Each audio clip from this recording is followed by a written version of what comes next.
Hello everyone. ആൻജിയോൺ concept സീരീസിലേക്ക് എല്ലാവർക്കും സ്വാഗതം. ഈ ഒരു സീരീസിൽ നമ്മൾ ഉദ്ദേശിക്കുന്നത് ഡിഫറെന്റ് ഗവൺമെന്റ് എക്സാംസിന് ഒരുപാട് ഗവൺമെന്റ് എക്സാംസിന് യൂസ്ഫുൾ ആയിട്ടുള്ള ഡിഫറെന്റ് കോൺസെപ്റ്റ്സ് 5 മിനിറ്റിനുള്ളിൽ നിങ്ങൾക്ക് എക്സ്പ്ലെയിൻ ചെയ്ത് തരാമെന്നുള്ളതാണ്. നമുക്ക് ഒരുപാട് കോൺസെപ്റ്റ്സുകൾ ഉണ്ടല്ലോ, അതായത് എക്കണോമിക്സിലാണെങ്കിലും പോളിറ്റിയിലും ഒക്കെ ആണെങ്കിലും ഒരുപാട് കോൺസെപ്റ്റ്സുകൾ ഉണ്ട്. അത് വളരെ സിമ്പിൾ ആയിട്ട് ഏതൊരു കുട്ടിക്കും മനസ്സിലാവുന്ന രീതിയിലാണ് ഈ ഒരു സീരീസിൽ നമ്മൾ നിങ്ങൾക്ക് എക്സ്പ്ലെയിൻ ചെയ്ത് തരാനായിട്ട് പോകുന്നത്. സോ നമ്മൾ ഇന്ന് സ്റ്റാർട്ട് ചെയ്യുന്ന സബ്ജക്ട് എന്ന് പറയുന്നത് എക്കണോമിക്സ് ആണ്. അതിലെ ഫിസ്ക്കൽ ഡെഫിസിറ്റ് എന്ന് പറയുന്ന ടോപ്പിക് ആണ് ഇത് നമ്മൾ സ്റ്റാർട്ട് ചെയ്യാൻ പോകുന്നത്. സോ നമുക്ക് നോക്കാം എന്താണ് ഫിസ്ക്കൽ ഡെഫിസിറ്റ് എന്ന് പറയുന്നത്. ഫിസ്ക്കൽ ഡെഫിസിറ്റിന്റെ സിമ്പിൾ ഡെഫിനിഷൻ നമ്മൾ നോക്കുകയാണെങ്കിൽ government total revenue minus government total expenditure എന്നുള്ളതാണ്.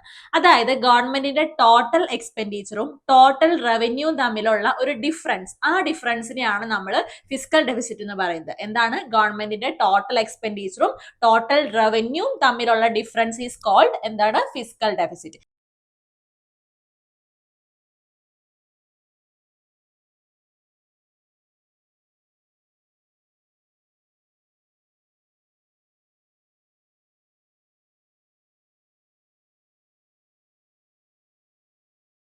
നമുക്കൊരു എക്സാമ്പിളിൽ കൂടെ നോക്കാം എന്താണ് ഫിസ്ക്കൽ ഡെഫിസിറ്റ് എന്നുള്ളത്.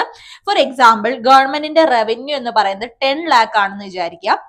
ആൻഡ് എക്സ്പെൻസസ് എന്ന് പറയുന്നത് ഒരു 15 lakh ആണെന്ന് വിചാരിക്കുക. അപ്പൊ ഇത് രണ്ടും തമ്മിലുള്ള ഡിഫറൻസ്, ഇത് ഗവൺമെന്റിന്റെ എക്സ്പെൻസും ഗവൺമെന്റിന്റെ റവന്യൂവും തമ്മിലുള്ള ഡിഫറൻസ് ഇവിടെ എന്ന് പറയുന്നത് 5 lakh ആണ്. സോ നമ്മുടെ ഫിസ്ക്കൽ ഡെഫിസിറ്റ് എത്രയാണ്? ഇവിടെ 5 ലക്ഷമാണ് നമ്മുടെ ഫിസ്ക്കൽ ഡെഫിസിറ്റ് എന്ന് പറയുന്നത്. അപ്പൊ ഈ ഒരു കോൺസെപ്റ്റ് നിങ്ങൾക്ക് മനസ്സിലായിട്ടുണ്ടാവും. അത്രയും സിമ്പിൾ ആണ് ഫിസ്ക്കൽ ഡെഫിസിറ്റ്. ഇനി നമ്മൾ നോക്കുന്നത് ഈ ഒരു ഫിസ്ക്കൽ ഡെഫിസിറ്റ് നമുക്ക് എന്തുകൊണ്ട് സംഭവിക്കുന്നു. ഈ ഒരു ഡെഫിസിറ്റ്, അതായത് എക്സ്പെൻസസ് പലപ്പോഴും കൂടി പോകുന്നത്, അതായത് റവന്യൂവിനേക്കാൾ എക്സ്പെൻസസ് പലപ്പോഴും എന്തുകൊണ്ട് കൂടി പോകുന്നു, അല്ലെങ്കിൽ എന്തുകൊണ്ട് ഈ ഡെഫിസിറ്റ് ഒക്കർ ചെയ്യുന്നു എന്നുള്ളതാണ്. ഗവൺമെന്റിന് പലപ്പോഴും ഒരുപാട് സെക്ടേഴ്സിൽ നല്ല രീതിയിൽ ഇൻവെസ്റ്റ് ചെയ്യേണ്ടി വരാറുണ്ട്. ഫോർ എക്സാമ്പിൾ, ഇൻഫ്രാസ്ട്രക്ചർ സെക്ടറിൽ ലൈക്ക് റോഡ് ഉണ്ടാക്കാൻ വേണ്ടിയിട്ട്, അല്ലെങ്കിൽ എയർപോർട്ട്സുകൾ, റെയിൽവേ സ്റ്റേഷൻ, ഇങ്ങനെ പല ഇൻഫ്രയ്ക്ക് വേണ്ടിയിട്ട് ഗവൺമെന്റിന് നല്ല രീതിയിൽ ഇൻവെസ്റ്റ് ചെയ്യേണ്ടി വരാറുണ്ട്. അത് ഒരു ഡെഫിസിറ്റിന് കാരണമാക്കാറുണ്ട്. രണ്ടാമത്തത്, ഗവൺമെന്റ് ഒരുപാട് സബ്സിഡീസ് കൊടുക്കുന്നുണ്ട്. ഫോർ എക്സാമ്പിൾ, ഫാർമേഴ്സിന് ഒരുപാട് സബ്സിഡീസ് കൊടുക്കുന്നുണ്ട്. അതുപോലെ പബ്ലിക് സർവീസസിന് വേണ്ടിയിട്ട് ഗവൺമെന്റിന് നല്ല രീതിയിൽ ഇൻവെസ്റ്റ്മെന്റ് വരുന്നുണ്ട്. ഹെൽത്ത് സെക്ടറിലാണെങ്കിലും എഡ്യൂക്കേഷൻ സെക്ടറിലൊക്കെ ആണെങ്കിലും ഗവൺമെന്റ് ഒരുപാട് ഇൻവെസ്റ്റ് ചെയ്യുന്നതാണ്. അതുപോലെ എക്കണോമിക് സ്ലോ ഡൗൺ വരുന്ന സമയത്ത്, ഫോർ എക്സാമ്പിൾ നമ്മൾ കണ്ടതാണ് കോവിഡിന്റെ ടൈമിൽ ഒരു എക്കണോമിക് സ്ലോ ഡൗൺ ഉണ്ടായി. ആ സമയത്ത് ഒരുപാട് ക്ഷേമ പ്രവർത്തനങ്ങൾക്ക് വേണ്ടിയിട്ട് ഗവൺമെന്റിന് എന്ത് ചെയ്യേണ്ടി വന്നു? ഒരുപാട് പൈസ ഇൻവെസ്റ്റ് ചെയ്യേണ്ടി വന്നു. സോ ഇത്തരത്തില് ഇൻവെസ്റ്റ്മെന്റ് അല്ലെങ്കിൽ ഗവൺമെന്റിന്റെ എക്സ്പെൻസസ് കൂടുമ്പോഴാണ് എന്ത് വരുന്നത്? ഫിസ്ക്കൽ ഡെഫിസിറ്റ് ഒക്കർ ചെയ്യുന്നത്. ആൻഡ് ഈ പറയുന്ന സെക്ടേഴ്സിലൊക്കെയാണ് ഗവൺമെന്റ് കൂടുതലായിട്ടും പൈസ ഇൻവെസ്റ്റ് ചെയ്യുന്നത്, അല്ലെങ്കിൽ കൂടുതൽ എക്സ്പെൻസസ് വരുന്നത്.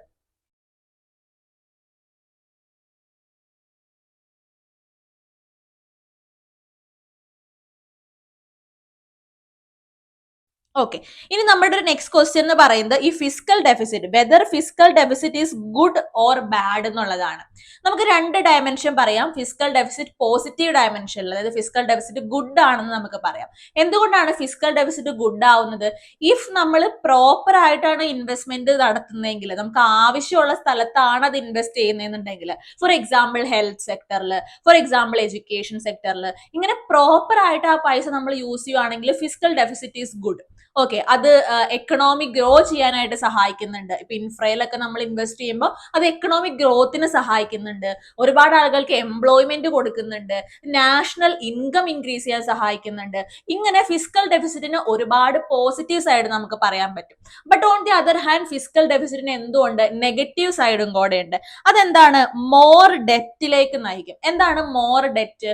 അതായത് ഗവൺമെന്റിന് കൂടുതൽ പൈസ ആവശ്യമുണ്ടല്ലോ. അപ്പൊ നമുക്കിപ്പോ ലെറ്റ്സ് സേ നിങ്ങൾക്ക് കുറച്ച് കൂടുതൽ പൈസ നിങ്ങളുടെ കയ്യിലുള്ളതിനേക്കാളും ആവശ്യം വരുമ്പോൾ നിങ്ങൾ എന്ത് ചെയ്യും?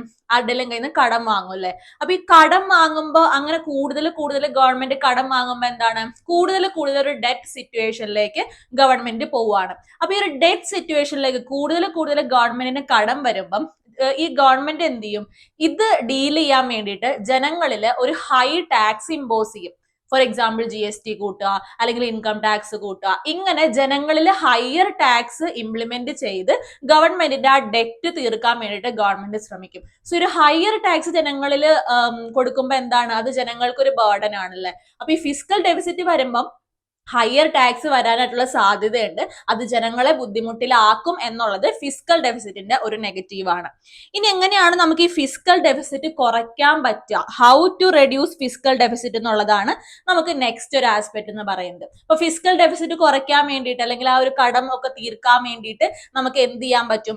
ടാക്സ് കൂട്ടാൻ പറ്റും അല്ലെ, അല്ലെങ്കിൽ കടം മേടിക്കാൻ പോണ്ടാത്ത ഒരു സിറ്റുവേഷനിൽ എത്താൻ വേണ്ടിയിട്ട് നമുക്ക് ആദ്യം തന്നെ ടാക്സ് ഇൻക്രീസ് ചെയ്യാം. അപ്പൊ മോർ ടാക്സ് കിട്ടുമ്പോൾ നമുക്ക് എന്ത് ചെയ്യാം? അത് നമ്മുടെ ആവശ്യമുള്ള സെക്ടേഴ്സിൽ ഗവൺമെന്റിന് ഇൻവെസ്റ്റ് ചെയ്യാനായിട്ട് പറ്റും.